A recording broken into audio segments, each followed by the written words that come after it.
Hello, நான் உங்கள் SS. இன்றைக்கி சவுச்சோ சாம்பார் எப்படி செய்யுதுன்னு பார்க்கலாம். அதோட 100 பொரியலும் செய்ய போகிறோம். முதல்ல சாம்பாருக்கு பருப்பு தேவையான அளவு எடுத்துக்கோங்க. அது முடிக்கிற அளவுக்கு தண்ணி ஊற்றிக்கோங்க. 1 ஸ்பூன் மஞ்சத்தூள், 1/2 ஸ்பூன் வெந்தயம் சேர்த்துக்கோங்க,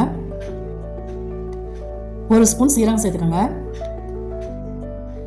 6 பல் பூண்டு சேர்த்துக்கோங்க, 2 தக்காளி சேர்த்துக்கோங்க, 3 தக்காளி கூட சேர்த்துக்கோங்க. ஏன்னா நம்ம இதுக்கு வந்து புளி கரைச்சி ஊற்ற போகிறதில்ல.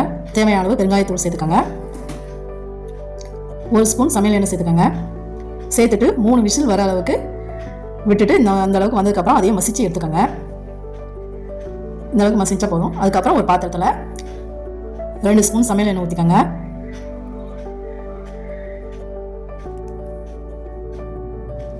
எண்ணெய் காஞ்சதும் 1 ஸ்பூன் கடுகு சேர்த்துக்கோங்க. கடுகு பொரிஞ்சதும் சின்ன வெங்காயம் வெட்டி வச்சிருக்கிற ஒரு 10 வெங்காயத்தை பொடியாக வெட்டி வச்சிருக்கேன், அதையும் சேர்த்துக்கலாம். சேர்த்துட்டு ஒரு தடவை நல்லா கலந்து விடுங்க.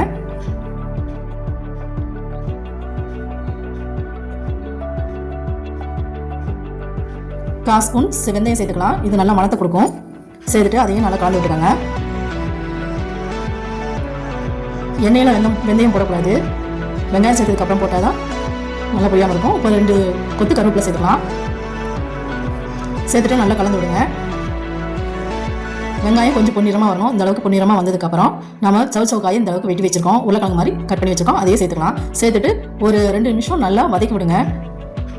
ஏன்னா இது நீர்க்காய், அதனால் கொஞ்சம் நல்லா வதக்கி விடுங்க. நம்ம தனியாக வந்து இதை வதக்காமல் நம்ம தாளிப்பிலேயே நம்ம வதக்கி விட்றோம். அதுக்கப்புறம் மசிச்சு வச்சுருக்கிற பருப்பை நான் அதில் சேர்த்துக்கிறேன். சேர்த்துட்டு ஒரு தடவை நல்லா கலந்து விட்டுக்கோங்க. சாம்பார் பொடி 2 ஸ்பூன் சேர்த்துக்கலாம்.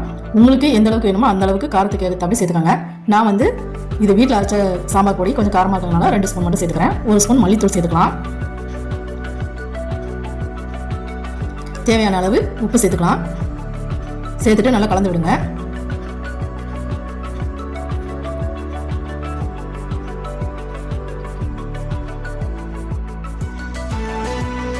இதில் வந்து நம்ம புளி ஊற்ற போகிறது, தக்காளி மட்டும்தான் புளிப்பு தன்மையாக இருக்கும். அதனால் தக்காளி உங்களுக்கு தேவையான அளவுக்கு சேர்த்துக்கோங்க. நான் வந்து 2-3 தக்காளியும் சேர்த்துக்கேன்.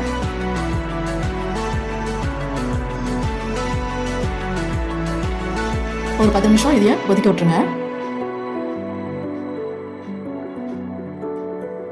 வெந்ததுக்கப்புறம் தேவையான அளவு மல்லி இலை சேர்த்துக்கலாம். சூப்பரான சவுச்சோ சாம்பார் ரெடி. இப்போ பீட்ரூட் பொரியல் செய்கிறது எப்படின்னு பார்க்கலாம். பீட்ரூட்டை கழுவி அந்த மாதிரி சீவி வச்சுக்கோங்க. ஒரு கடாயில் 2 ஸ்பூன் சமையல் எண்ணெய் சேர்த்துக்கோங்க. எண்ணெய் காஞ்சதும் 1 ஸ்பூன் கடுகு சேர்த்துக்கோங்க. கடுகு பொரிஞ்சதும் வெட்டி வச்சுக்கிற வெங்காயத்தை சேர்த்துக்கோங்க. இந்த அளவுக்கு வெட்டி வச்சுருந்தா போதும். பீட்ரூட்டு வெங்காயம் நல்லா வதங்கினதுக்கப்புறம்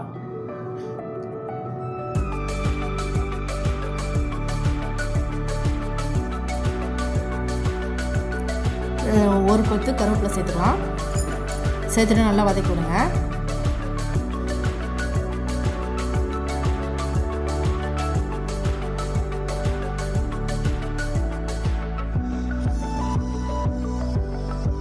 அரை ஸ்பூன் மஞ்சத்தூள், 1 ஸ்பூன் மிளகாத்தூள் சேர்த்துட்டு நல்லா வதக்கி விடுங்க.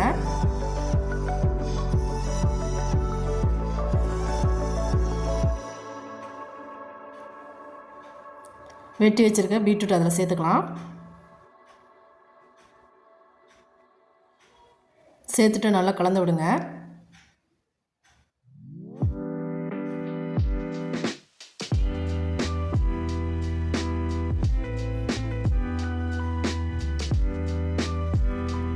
கொஞ்சமாக தண்ணி ஆட் பண்ணிக்கலாம்.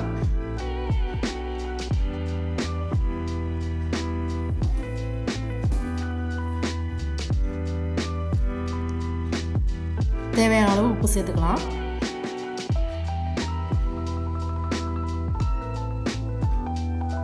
சேர்த்துட்டு நல்லா கலந்து விடுங்க. ஒரு 10 நிமிஷம் வேக வச்சாலே போதும், ரெடி ஆயிரும். வெந்ததும் துருவி வச்சுருக்க தேங்காவை சேர்த்துக்கலாம். சேர்த்துட்டு நல்லா கலந்து விடுங்க. சூப்பரான பீட்ரூட் பொரியல் ரெடி. சவுச்சோ சாம்பாரும் பீட்ரூட் பொரியலும் ரெடி. தேங்க்யூ ஃபார் வாட்சிங்.